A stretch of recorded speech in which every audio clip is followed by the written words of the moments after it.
Bam. Okay, Okay, looks like cool. it's Here we working. go. Yeah, we are live, up and running. So this will eventually be a video and the audio format as well. Will get posted as just an audio podcast. But why don't you give everybody just a little introduction? Who are you and where are you located in the world? Okay, hi everybody. My name is Ivan Tolyada. Originally born and raised in Russia. As for now, I am living currently in Switzerland for, I believe, three years. This is my fourth year. I've been traveling around the world for quite some time, maybe 10 or 11 years. I've been practicing and coaching CrossFit for the same amount of time, 11 years. And I don't know, do I need to tell the credentials? Is it important? No? Sure, go ahead. Just why not? Yeah. Certified CrossFit level 3 trainer. Congratulations. Thank you, sir. You know, Yes. before we get into the whole CrossFit stuff, traveling all around the world, what's the favorite country you've been to? Oh, great question. Honestly, Switzerland is the best Oh, is it as really? for Okay. now. Yeah, I really like it.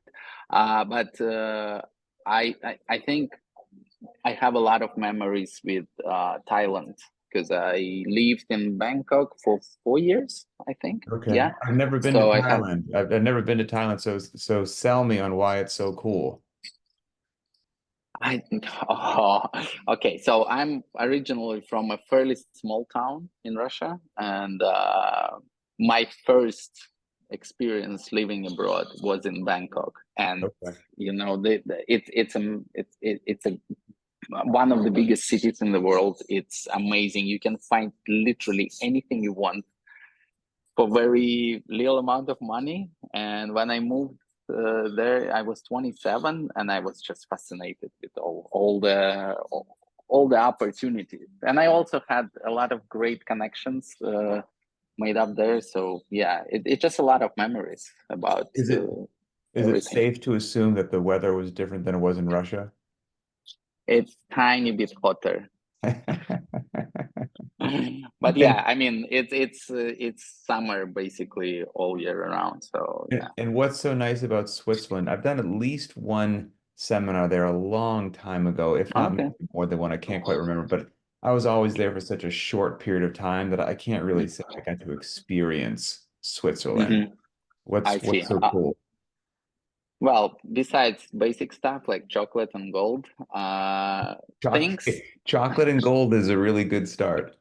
yeah, I think things work here. Like I guess I'm a big fan of like working systems, and Fair enough. things just work here. And after I think 7 years in Southeast Asia, you kind of start to appreciate things that work.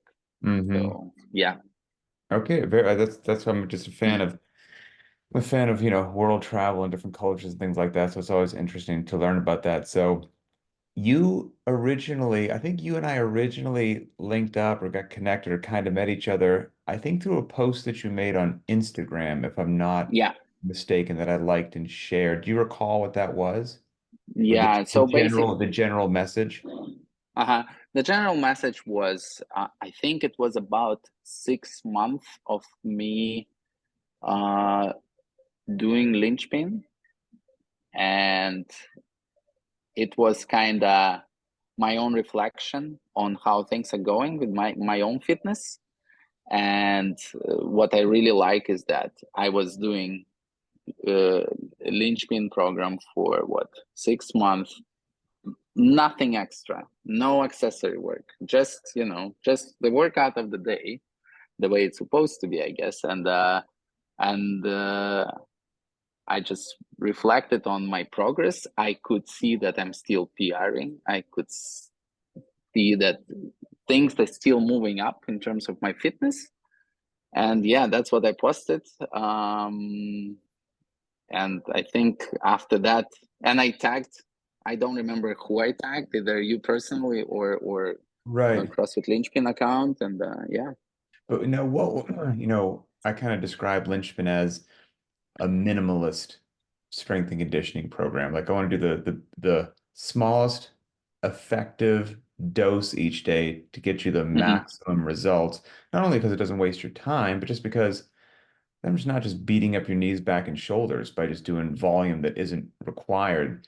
But so if what you experienced at Linchpin, that minimalist strength and conditioning approach, was different than what you're doing previously, what what were you doing previously? What did it look like anyway? Was it Okay. not one Well, workout a day? Was it something different?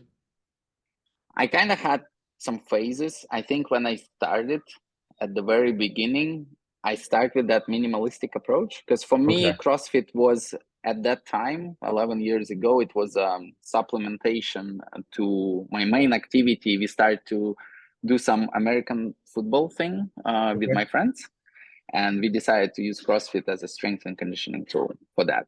Gotcha. So we were just doing, one workout a day, and we had other things to do, practice throwing the ball and all that stuff, Right. throwing people around.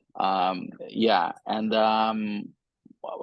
then when I quit American football and I started to do CrossFit kind of full time, I was like, I mean, at that time, 11 years ago, the access to the information I had, because 11 years ago I couldn't speak English much, so I knew that there is CrossFit Journal, but it was all in English. So I'm like, Right.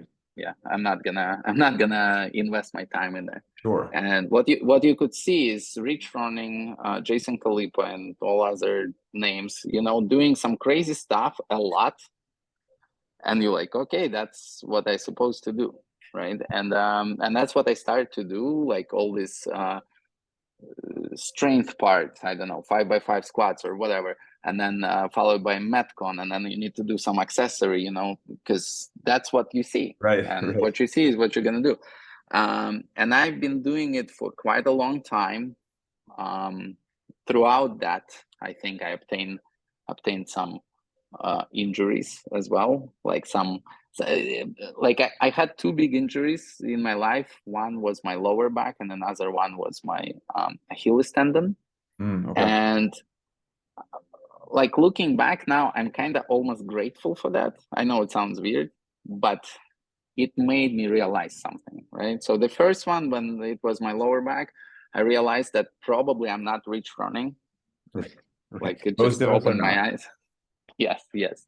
And when I had the Achilles tendon rupture, I realized that I need to shift my focus from being an athlete to be a coach. And I kind of like, because I had about 6 months of recovery sitting at home basically, right? Hmm. And I started to study, and that gave me understanding that, okay, being an athlete is cool and stuff, but I'm not basically born for that. I just want to be fit, and I have a good opportunity to become the best coach I can. I Mm. don't have a ceiling here, I don't have a limit here, right? And yeah, but even after that, I was still doing, because I'm stubborn, I guess. I was still doing this, Well, and you were used to strength. it. That's what you were used to doing. Yeah. And yeah, you do the strength and then the metcon, and it's still that kind of vicious cycle, and at some point, I guess eventually you become a bit older. You start to realize that your body is not responding very well to this kind of training. And this is where I think I started to do a little bit of research, and I found Linchpin. And I think it was the time when I was in Cambodia. I was a head coach in CrossFit Amatak in Cambodia, in Phnom Penh. And I had a conversation with the gym owner, and he declined. He said, no, our members are kind of not used to it. And don't get me wrong, I also wasn't at that time the best salesperson, I'm like, I just like, this is the guy, like I made a reference to you because to a certain extent uh, you can see your face in the media, especially when it's a CrossFit Sure. game Right. season. Yes. So I'm like, he probably knows what's going on, but that wasn't enough. I'm sorry. That wasn't enough to I convince. understand. Yeah, but for me, that's how Linchpin program kind of popped in my head on my radar, right? And I was thinking about it a lot, and I followed it on Instagram, and I see the workouts, and I'm like, this is interesting, you know. I tried a few, but again, you know, I guess what I had at that time is I was a product of my environment, you know. Sure, of So course. yeah, yeah, and that then at some point, I think I got my level 3, which only kind of made my opinion even stronger about this minimalistic approach. Okay, I would also like, don't get me wrong, I agree with your definition, but I also feel that this is the CrossFit approach. I think it They should be. never, yeah, like at the very beginning, nobody was saying let's do like 3 parts plus accessory. Nobody, it wasn't like that at all. So yeah, long story short, when I got to Switzerland, at some point I had an opportunity to buy some shares in the local CrossFit box, and because that also opened an opportunity for me to become a head coach. And this is where I discussed things with my business partner, Kelly. Hello. And she was pretty much on board with the way we see CrossFit. Mm-hmm. And I said, I think for us, Linchpin will be a supplementation of what we want to deliver as a service, right? Because here's the thing, and this is probably to all the coaches out there: when you have 8 times 200, which is coming, I think 200-meter sprints, Mm. what you gonna do? How you gonna coach that class? You will structure the warm-up. Everybody's good at that, no problem. Do you know, are you comfortable to teach how to run? Mm. And this is where a lot of coaches, I think, can, you know, become a lot better. Because at some, like, we've been doing it, what, I think for 8+ months. And I believe we had multiple monostructural running workouts. Oh, sure. Yeah, Uh, definitely. yes. And the thing is, at first, when members, so I don't know, 5K That's what I run, wanted. That's or what I wanted to ask. I'm sure it was quite different for the members. oh, 100%. There was, I wouldn't call it a backlash, A right? It's not revolt. about pretty much. I think they had expectations of just what, running, and that's it. However, we are very lucky. Our coaches are very good, and they're always up for challenge. So we actually spent some time practicing some very useful drills, Mm. helping the members to obtain the better form, and they could see and sense that the form becomes better, and the form becomes better, the efficiency becomes better, the results become better, and suddenly at some point running is not just a horrible thing, you know. Right. Running Right. workouts is actually interesting now. Yeah. So yeah. And I don't think a lot of people have given those running days. First of all, I think a lot of gyms would never program them because they're scared that the members would revolt and not show up because it's 8 200-meter repeats and people are going to look at it and go, What's a 200-meter repeat take, depending upon what speed you are? 35 seconds to 50 seconds, Mm-hmm. somewhere in there. So I'm going to just do that 8 times. That's the whole workout. That's why I'm driving to the gym. That's what I'm paying you for. Like, that's ridiculous. I could do that at home. Yes, that's true. But the other thing that's true is you won't do that at home. There's no way you'll Exactly. walk out and do that at home. And the other part is most people haven't, they don't understand that workout or similar workouts, a 10 by 100-meter repeat or air bike sprints. They haven't actually poured their heart and soul into it. Like if they were with the same intensity, if they tried to PR Fran or they tried to PR their 5 rep max back squat, if they attacked an 8 by 200-meter run like that, at the end of that session, they would suddenly understand why that was a total and complete workout because you will be smoked and exhausted. and your abs will hurt the next day like you did 200 sit-ups. Your glutes and hamstrings will be lit up and you'll be so confused. You're like, did we squat yesterday? Like, no, we just sprinted. Like the power, the athleticism, the explosiveness. And most people don't do those days. Like there's so much fitness to be gained, and people aren't doing it because they see it on paper and it doesn't look cool enough. It doesn't look complicated enough. It doesn't look quote unquote tough enough. And it's a shame because also those days are days that you're not under a barbell. And so you're actually giving some part of your central nervous system and joints an actual break. So you don't walk around feeling like a truck hit you all the time, which you shouldn't. You shouldn't walk around feeling like death all the time, you know? So I understand like coaches and trainers, it can be a really hard sell to clients. So I'm always curious to hear, what level of revolt there was initially at different gyms.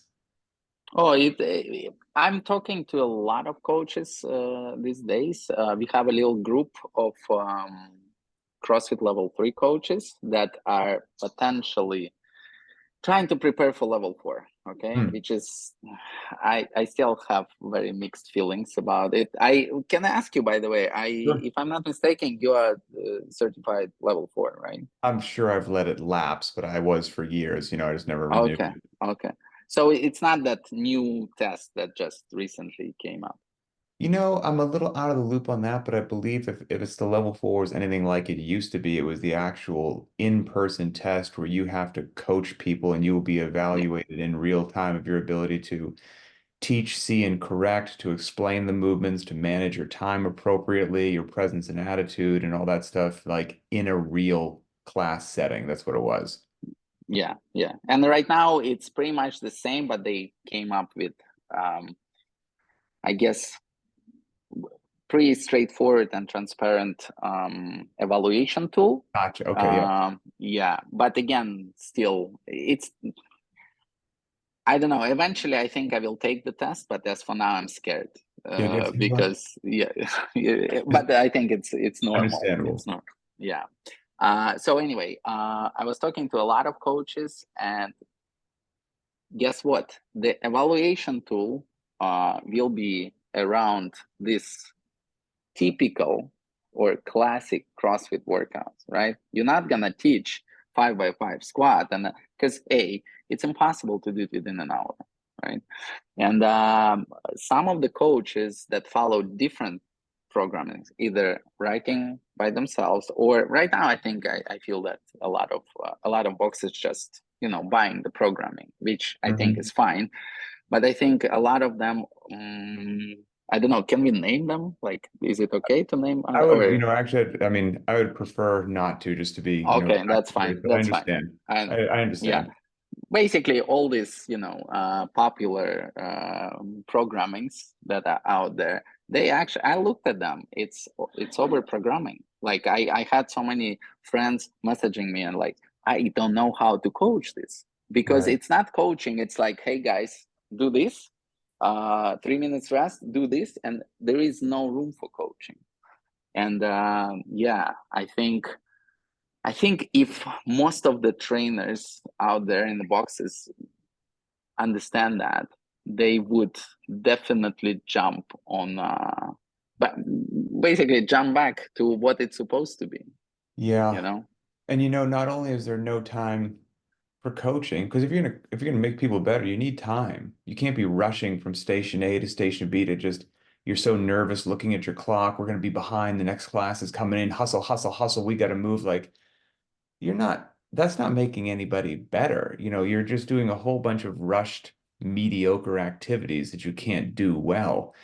And also if you're trying to, squeeze in a heavy lift every one of those days, that's another confusing thing to people, right? Is you'll probably get stronger lifting less, like not lifting every day, and Mark Ripito, who's not a fan of CrossFit, quite frankly, and he and I would probably butt heads on a lot of things, but there's certainly areas that he's absolutely correct. A well-known strength coach. He's got some line that I agree with, which says, you don't get stronger when you lift heavy weights. You get stronger when you rest after you lift heavy weights. Well, if you're never resting because you're lifting every single day, you're not going to get stronger. And I don't think that people piece that together. It's like, no, I want to get stronger. I got to lift more. It's like, no, no, no. You need to respect the heavy days, give it the full time that it needs. And then you know what you need to do the next day? Not lift. So you can actually Exactly. recover. And then you know what happens? You get stronger. But it's like you said, you see what you see on social media, you follow what you think your heroes are doing, you think you need to do this lift every day, and then you think you're on the right path, and suddenly you're just mediocre and your knees, back, and shoulders hurt. And Yeah. that's not what clients should be paying a coach for. And I think, like I'm gonna speak from the perspective of our members. At like it took some time. It took some Sure. time for them to understand. But now, actually, what I really like is when there is a heavy day, I see mostly uh, faces of people that are excited. That's They're cool. like, oh yeah, and that is important. And again, I think it's a lot on the coaches to educate their members, to explain why this is this and why this is that. But Absolutely. yeah, Yep. And you can actually have the time to coach them. Like they pay you to make them fitter, faster, and stronger, but they also pay you to take really good care of their knees, back, and shoulders so they can live a long, healthy, pain-free life.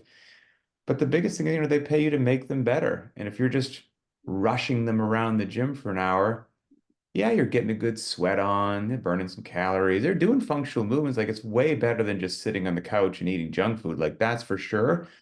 But it's by no means how you could optimally spend that hour to improve those people's lives. I guess that's the simplest thing. Um, well, I guess in all and so you've been now your gym's been with Linchpin for about 6 months, I think close to 8 months close even. to Yeah, okay, yeah, yeah. very, very cool. And any kind of, I guess you've been all around the world. You've coached in different cultures. You've come up as a coach. You've earned your level 3 credential, which is fantastic. I mean, you're a gym owner. You've played a lot of different roles, got a lot of experience. If there are coaches and trainers watching this, just general advice to them, kind of what do you wish you knew, 7, 10 years ago Mhm. when you were a new coach that you know now? This is a great question. Um, Probably we'll start with strive for level 3. Like I think the value of it is extremely high. Okay, don't get me wrong. My level 1 experience was amazing. Like the coaches, the instructors there were just great. Level 2, I think I made the mistake. I waited for too long.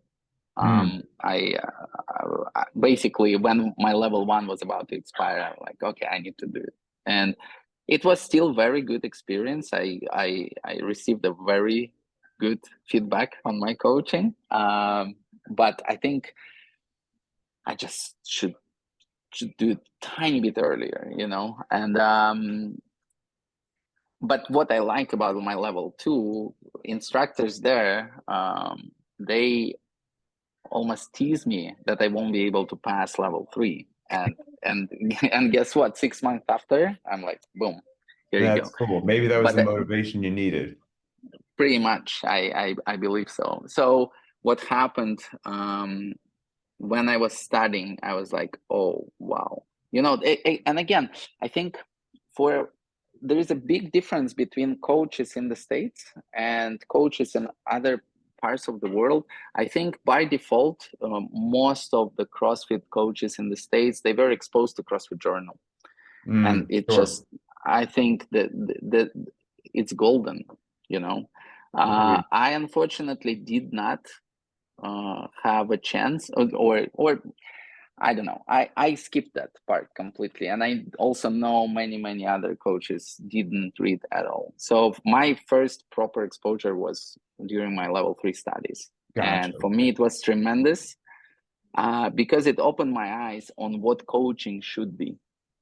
And I think that would be my advice for most of the coaches out there. Strive for more information, but like make sure that you master fundamentals. And what I mean by that, go to CrossFit first. Because what I see a lot of people do instead, they like, oh, Olympic weightlifting, and they go to, Right. you know, to this person or to that person. Then gymnastics, yeah, go to CrossFit Journal first, okay? And that will make you a lot better coach than anybody else. I So think yeah, that's that would be fantastic. yeah. And also I would say this, let's call it minimalistic approach. That will make you super good coach. Because again, when there is 5x5 squats or 7x1 snatch, or I don't know, intervals on the evil machines, you have to coach. You have to explore your horizons. You need to make sure that you will contribute to your members' success. And the only way you can do it is by coaching them. So, yeah. Absolutely love that, man. Well, let people know. Maybe there's some people who are going to be traveling to Switzerland, they'd like to pop in. So let people know, how can they find your affiliate? How can they find you on social media or whatnot if they want to connect with you and kind of pick your brain as a coach? What are some good ways? Oh, perfect. Well, you can find me on Instagram. Little Big Shimmy is my tag. You also can search for CrossFit Minic. It's right here. If you watch it. Minic.